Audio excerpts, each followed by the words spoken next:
bersama Liputan Warta Jatim dan Satna 76 Channel Ribon terkait dengan Sarut Marut depan tanah yang ada di kota Surabaya.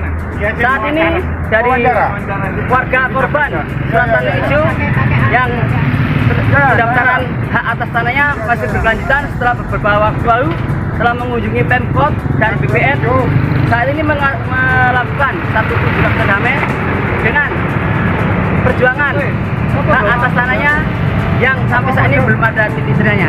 Kita akan coba saksikan seperti apa proses dan mediasi atau demonstrasi dari warga korban surat tanah hijau Surabaya. Tim Liputan Warta Jatim, Satna.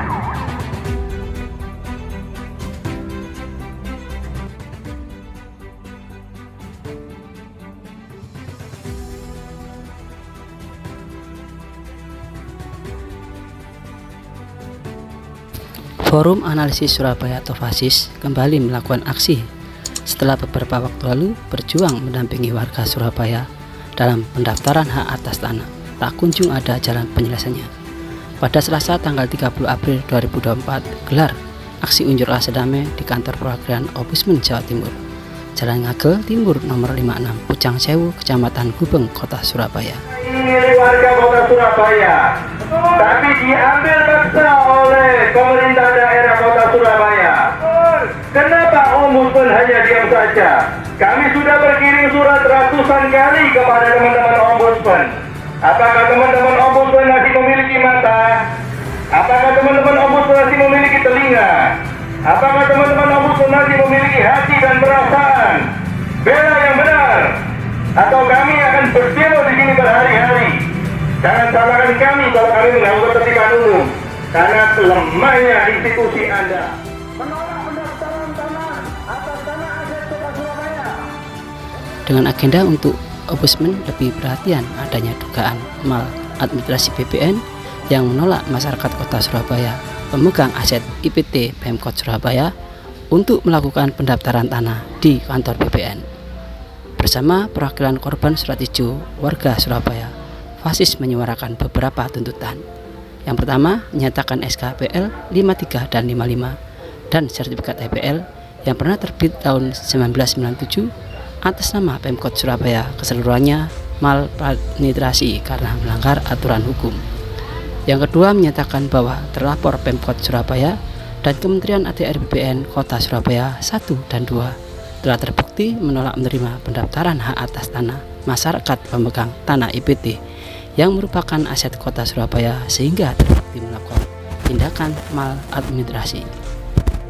Ketika menyatakan terlapor BPK, Kejaksaan Tinggi dan Kejaksaan Jaksa Pengacara Negara, DPRD Kota Surabaya telah terbukti bekerja sama secara komplotan untuk merugikan masyarakat, mengaburkan fakta hukum serta memanipulasi fakta hukum dan bertindak koruptif melanggar aturan hukum berlaku untuk merugikan negara dan masyarakat selama berpuluh-puluh tahun, dan hal tersebut merupakan maladministrasi. Ya, begini Pak, saya ingin Bapak bisa mempelajari ini bahwa Ombudsman di luar Provinsi Jawa Timur, Ombudsman pusat itu bisa menyelesaikan masalah pertanahan. Ombudsman pusat ya? Iya, ini permisi ya, bukti ya.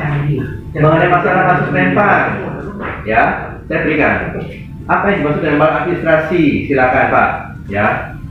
Kemudian kami juga membahas bahwa Pak, tolong sekali lagi ya, dibaca yang baik dengan analisis putusan pengadilan. Tidak ada yang menyatakan bahwa tanah-tanahnya warga ini adalah asetnya Pemkot Surabaya. Tidak ada Pak. Ini saya berikan buktinya Pak. Silakan Pak, nanti dicek ya. Ini penting. Jadi kalau dibilang, loh ini berdasarkan putusan pengadilan, loh mana? Coba saya mau tahu. Putusan pengadilan mana? Bagi saksi ya semuanya ya. Yang menyatakan bahwa tanah milik warga ini adalah asetnya Pemkot Surabaya. Artinya itu kan kalau dilepaskan memang relasi itu masih itu bidangnya pemerintah, kemudian dilepaskan. Berarti kan ada pembunuhan dilepaskan. Ini kan enggak kan? Ini kan enggak pendaftaran ya. Kita tuh berdiri di atas korelasi perundang-undangan negara yang benar. Warga ini tidak meminta asetnya Pemkot. Kalau dibeli dari Pemkot, silakan. Ya, sekali lagi ya. Kalau Pemkot beli, silakan. Itu memang asetnya Pemda, ya. Tapi kalau bukan punyanya Pemkot, ya ojo diakon-akon gote bapak ini tahun 65 tinggal di sana. Nggak pernah jual ke Pemkot, nggak pernah menghibahkan. Tanahnya belayu ke Pemkot. Menurut kamu adil nggak? Nggak adil kan? Sanksi ya. Teman-teman DPN itu kan juga mereka melakukan follow up itu kan berdasarkan arahan dari kantor kementerian di Jakarta ya.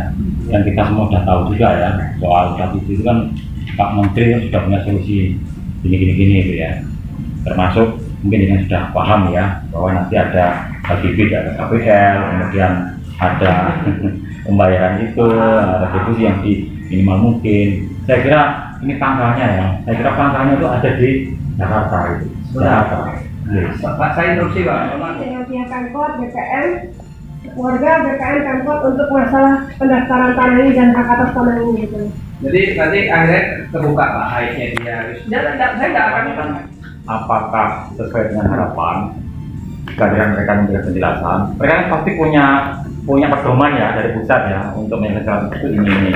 Nah, kami kan tidak bisa memaksa karena kami bukan APH, bukan hakim, sehingga kami hanya sekedar dan pertemuan itu ya sepertinya nggak akan ada hasil yang sesuai dengan harapan dari Kalau Pak Menteri APR ini sampaikan bahwa ini yang kamu tadi Pak Kapol singgung sebenarnya mungkin Pak perlu juga bahwa pembahasan ini disampaikan ke Menteri Pusat ya.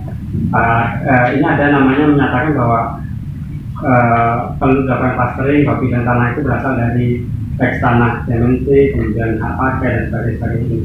Nah, HPL dan sebagainya.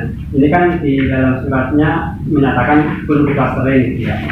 Nah, saya nggak tahu tindak lanjut ini seperti apa, tapi kemudian pernyataan ini apakah kemudian Bapak pernah menelusuri terkait pernyataan bahwa terkait dengan clustering? jalan keluar ya.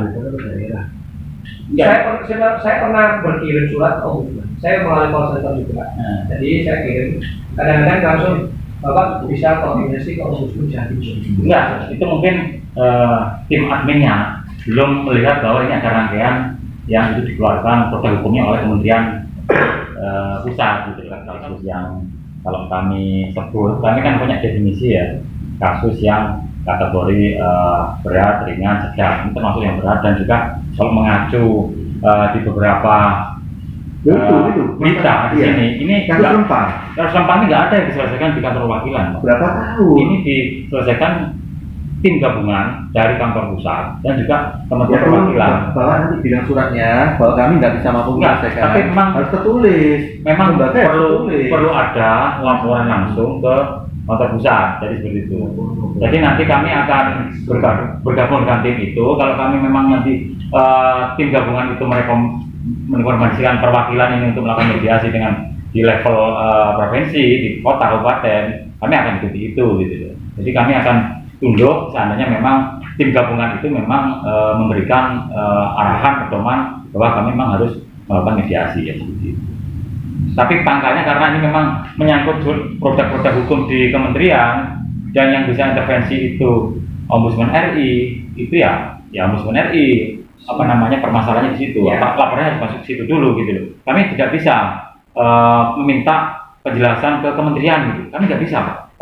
Karena kami hanya sebatas di wilayah provinsi ini gitu.